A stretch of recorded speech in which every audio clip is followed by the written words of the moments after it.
Queridos hermanos, iniciamos la lección divina de este día lunes 23 de enero, lunes de la tercera semana del tiempo ordinario. Por la señal de la Santa Cruz de nuestros enemigos, líbranos, Señor Dios nuestro, en el nombre del Padre, y del Hijo, y del Espíritu Santo. Amén. Señor mío y Dios mío, creo firmemente que estás aquí, que me ves, que me oyes. Te adoro con profunda reverencia. Te pido perdón de mis pecados y gracia para hacer con fruto este tiempo de lección divina. Madre mía Inmaculada, San José, mi Padre y Señor, Ángel de mi guarda, interceded por mí. En este día lunes continuamos en la primera lectura con la lectura de la carta a los Hebreos. Leemos el capítulo 9, versículo 15 y versículos 24 al 28. Hermanos, Cristo es el mediador de una alianza nueva.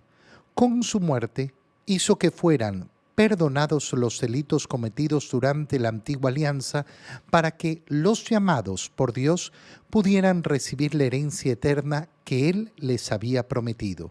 Porque Cristo no entró en el santuario de la antigua alianza construido por mano de hombres y que solo era figura del verdadero, sino en el cielo mismo, para estar ahora en la presencia de Dios intercediendo por nosotros.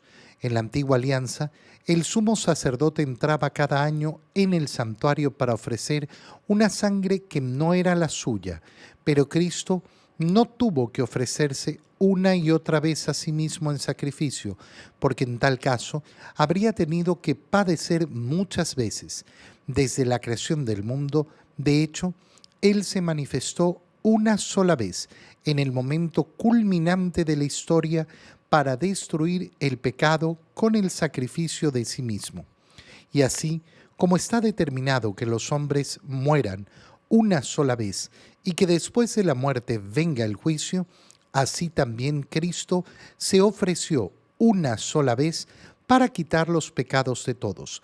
Al final se manifestará por segunda vez, pero ya no para quitar el pecado, sino para la salvación de aquellos que lo aguardan y en Él tienen puesta su esperanza. Palabra de Dios. Cuando leemos la carta a los Hebreos, lógicamente puede parecer que se repitan las mismas ideas, pero hay que tener en claro que al ser una carta a los Hebreos, ¿qué es lo que quiere mostrar? Justamente quiere mostrar en profundidad ese paso de la antigua alianza a la nueva alianza, que para un hebreo que ha sido educado en la antigua alianza no va a ser sencillo ni de entender ni de aceptar. Aceptar el cambio de la configuración del modo en que se realiza el culto a Dios. Entender que el templo de Jerusalén ya no era el lugar central del culto, es decir, toda la radicalidad de lo que implica el cambio de la nueva alianza con respecto a la antigua alianza. Y por eso la carta a los Hebreos vuelve a repetir varios conceptos para irlos profundizando de una manera distinta. Y al continuar entonces con la lectura, leemos lo siguiente: Cristo es el mediador. Es el mediador, es el que está en medio de una alianza nueva, y con su muerte hizo que fueran perdonados los delitos cometidos durante la antigua alianza, el perdón de los pecados, no solo los delitos de la antigua alianza, en cuanto que, ya lo decíamos la semana pasada, esa antigua alianza era imperfecta. ¿Y por qué era imperfecta? Porque el hombre no respetó la alianza. Es decir, no es imperfecta de parte de Dios, sino de parte de la respuesta de los hombres. Pero la respuesta humana de Cristo es una respuesta perfecta, es una respuesta obediente a Dios. Ahora, es importante que recordemos siempre por qué hablamos de que la muerte de Cristo significa el perdón de nuestros pecados. Porque uno pudiera pensar, bueno, ¿y cuál es la lógica aquí? ¿Por qué la muerte de uno va a significar mi salvación? Y de lo que se trata es del ofrecimiento que ha hecho Cristo por nosotros con su sacrificio. Es decir, si Cristo no se hubiera ofrecido por nosotros, si no hubiera realizado el sacrificio de la cruz en ofrenda por nosotros, entonces no estaríamos hablando de la salvación. No estaríamos hablando de nuestra salvación, estaríamos hablando simplemente de un hombre que murió en la cruz, un hombre justo que murió en la cruz, un hombre bueno que murió en la cruz, un hombre que fue sentenciado de manera injusta, un hombre que sufrió muchísimo, pero no estaríamos hablando de nuestra salvación. Estamos hablando de nuestra salvación, ¿por qué? Porque ese que es el justo ha ofrecido su sacrificio por nosotros, se ha ofrecido como cordero, se ha ofrecido Él. ¿Cómo lo podemos traducir en otras palabras? Cristo ha asumido para sí nuestros pecados, nuestras culpas. Nosotros que éramos los deudores, nosotros éramos los que teníamos que pagar. Y sin embargo ha venido Él y ha dicho, yo me encargo de la deuda de ellos. Yo me hago responsable, yo me hago no solo garante, sino que pago la deuda de ellos con mi propia sangre. Y esto es el proceso de nuestra salvación. ¿Para qué? Para que a través de este acto nuestros pecados sean perdonados y podamos recibir la herencia eterna que Él había prometido. Abre entonces las puertas de la salvación. Por eso, insiste la carta a los Hebreos, Cristo no entró en el santuario de la antigua alianza construido por mano de hombres y que solo era figura del verdadero, sino al cielo mismo. ¿Qué es el cielo? El cielo es un lugar, no es un lugar físico. El cielo es la presencia de Dios, es decir, estar en la presencia de Dios. Cuando decimos que Cristo ha entrado en el cielo mismo, ¿qué estamos diciendo? Que esa humanidad de Jesús ha sido puesta a la altura de Dios. El Verbo de Dios, la segunda persona de la Santísima Trinidad, se anonadó, se rebajó para hacerse hombre, adquirió para sí una novedad, una naturaleza humana, un cuerpo, un alma humana como el tuyo, como el mío. Y ahora, en su ascensión a los cielos después de su pasión y su resurrección, ¿qué ha sucedido? Que un hombre ha sido puesto a la altura de Dios. ¿Para qué? Para en presencia de Dios interceder por nosotros. Por eso es el mediador. No es mediador porque simplemente sí, no, sino porque es el hombre que está en la presencia de Dios. ¿Y es Dios mismo? Sí, a la vez es Dios mismo. Como Dios no podía entrar en el cielo, porque el cielo es la presencia de Dios. En cuanto a segunda persona de la Santísima Trinidad, en cuanto al Verbo, no ha perdido nunca esa condición, nunca ha estado de estar en unión con el Padre, y esto lo ha expresado con claridad nuestro Señor. El Padre y yo somos lo mismo, somos una sola cosa, siempre estamos en presencia el uno del otro, pero esa humanidad de Cristo, que fue concebida en el vientre de María, que creció, que nació, que vivió durante 33 años, ha sido colocada en esa presencia de Dios. En la antigua alianza, el sumo sacerdote entraba cada año en el santuario para ofrecer una sangre que no era la suya. Cristo no entró al santuario construido por hombres porque Él mismo es el santuario y no tuvo que ofrecerse una y otra vez a sí mismo el sacrificio. ¿Por qué? Porque entonces te hubiera tenido que padecer muchas veces desde la creación del mundo. Él se manifestó una sola vez, en el momento culminante de la historia. ¿Por qué el momento culminante de la historia? ¿Por qué decimos que la venida de Cristo al mundo es el momento culminante de la historia? Porque no hay un momento mejor, porque no hay un momento más alto, porque no hay un momento más sublime.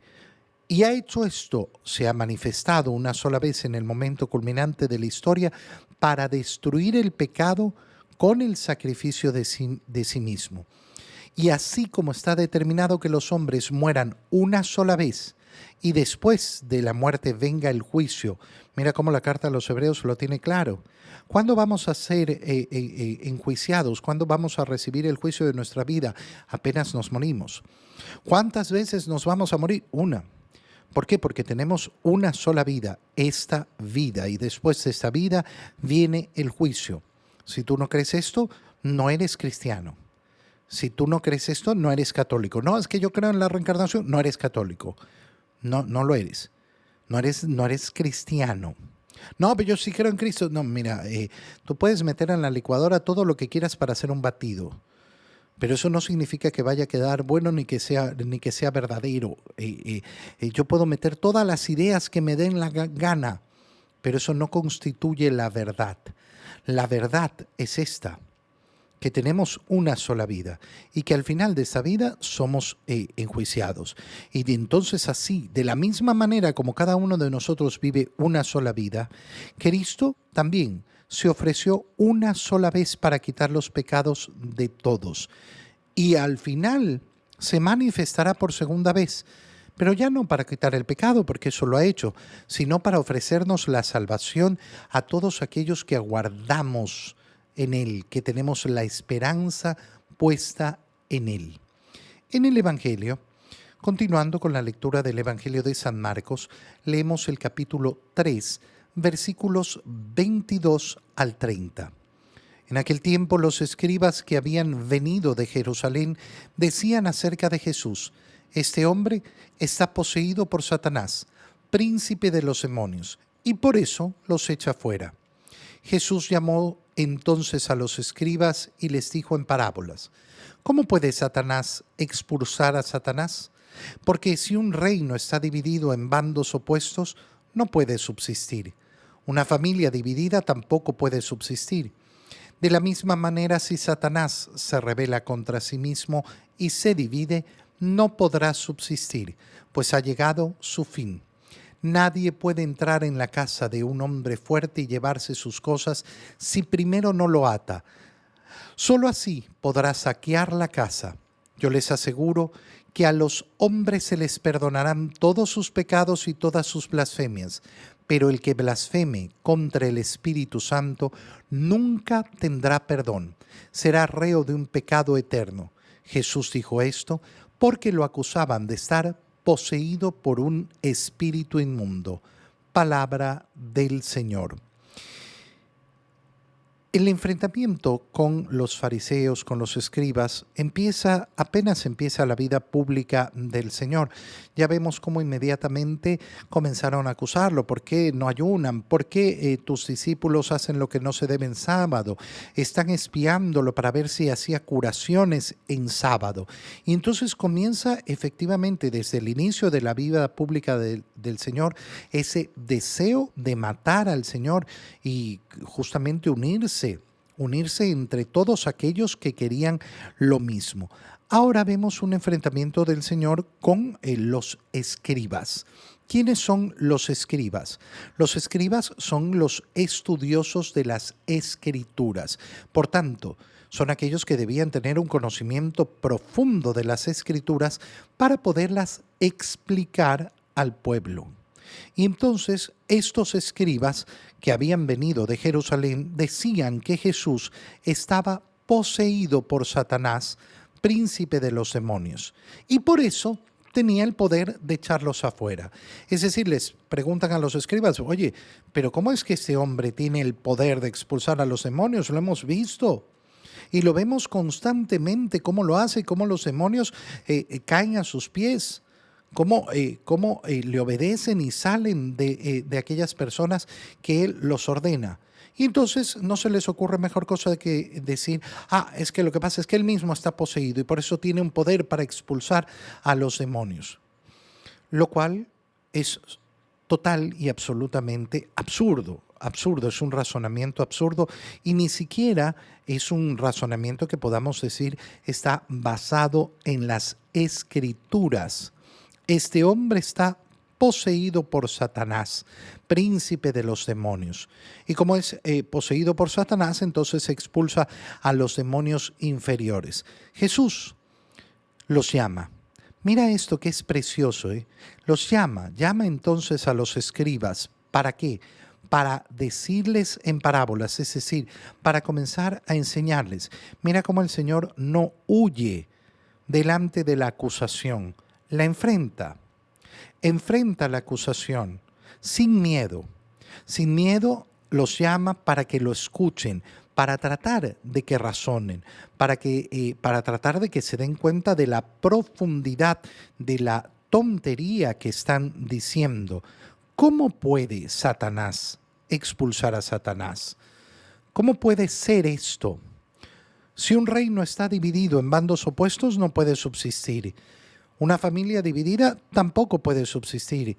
De paso, nos da el Señor un mensaje tan claro sobre la importancia de esa unidad.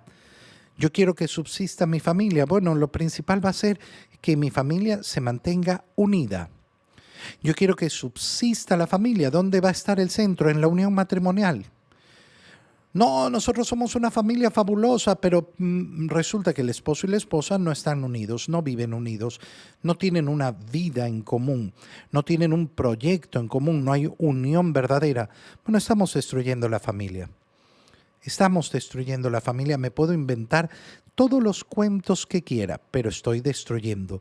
Y dice, bueno, el reino de Satanás entonces está destruido. Si, según lo que ustedes están planteando, Satanás expulsa a los otros demonios, entonces resulta que su reino está dividido y no puede subsistir, que ha llegado a su fin. Nadie puede entrar en la casa de un hombre fuerte y llevarse sus cosas si primero no lo ata. Solo así podrá saquear la casa. ¿Qué está diciendo el Señor? Que Él es más fuerte que Satanás y que lo ata verdaderamente, y por eso Satanás no tiene poder sobre él. Pero de ahí continúa y entra en la profundidad de lo que están diciendo esos escribas y del pecado que están cometiendo. Yo les aseguro que a los hombres se les perdonarán todos sus pecados y todas sus blasfemias. Mira qué importante estas palabras. Ay, yo creo que no tengo perdón de Dios. Mentira. Mentira. Ay, esa persona no tiene perdón de Dios. Mentira. Está haciendo en contra de las palabras de Cristo. Cristo ha dicho que todo se perdonará. ¿A quién? ¿A quién pide perdón? Pues al que se arrepiente. No está diciendo que es un perdón automático. Ah, no te preocupes, peca todo lo que quieras porque no importa, todo se perdonará. No, eso es lo que le gusta decir a la gente que no quiere cambiar su vida, que no quiere aceptar la gracia de Dios. No, esa no es la realidad de la doctrina de nuestro Señor. ¿A quién se le perdonarán los pecados? Aquellos que piden perdón, pero al que blasfeme contra el Espíritu Santo. ¿De qué manera se blasfema contra el Espíritu Santo? Bueno, y el Evangelio nos lo dice con claridad. Esto lo dijo porque lo acusaban de estar poseído por un espíritu impuro. Fíjate cómo al Señor, sus propios parientes, lo leíamos el día sábado pasado, lo catalogaron de loco. Ahora lo catalogan de endemoniado. Es decir, tenemos que buscar una explicación para entender qué es lo que sucede con este hombre. ¿Y por qué no razonar del modo más simple y más lógico? Si ves los milagros que hace, si ves el servicio que da, si ves cómo cura a los enfermos, si ves cómo expulsa a los demonios, ¿por qué no aceptas lo más fácil de aceptar, que es el enviado de Dios, que es el Mesías, el que estaban esperando? Pero es mejor buscar cualquier otra explicación por más loca y por más torpe que sea. Pero en esa explicación que están realizando los escribas, ¿qué están haciendo? Una blasfemia contra el Espíritu Santo. ¿Por qué? Porque están diciendo que el Señor actúa en nombre de Satanás. Y eso es una blasfemia terrible, terrible. ¿Cuál es en esencia la blasfemia del Espíritu Santo? La que atenta contra la gracia de Dios. La que no cree en la gracia de Dios. Por eso la blasfemia típica contra el Espíritu Santo es la que hemos mencionado. Es que yo no tengo perdón de Dios. Eso es una blasfemia contra el Espíritu Santo, como si la misericordia de Dios tuviera un límite, como si la misericordia de Dios se pudiera agotar, como si hubiera cosas que no, superaron toda misericordia de Dios. No, mira, todos los pecados sobredimensionan la capacidad de que nosotros alcancemos salvación, de que podamos ser perdonados. Desde el pecado más pequeño, del más absurdo, no me puedo autosalvar. Siempre me salvo es por la gracia de Dios. Pero esa gracia de Dios no tiene límite. Y menos va a tener un límite que yo le impongo, que yo determino. Te doy gracias, Dios mío, por los buenos propósitos, afectos e inspiraciones que me has comunicado en este tiempo de lección divina. Te pido ayuda para ponerlos por obra. Madre mía Inmaculada, San José, mi Padre y Señor, Ángel de mi guarda, interceded por mí. María, Madre de la Iglesia, ruega por nosotros. Queridos hermanos, un feliz día para todos.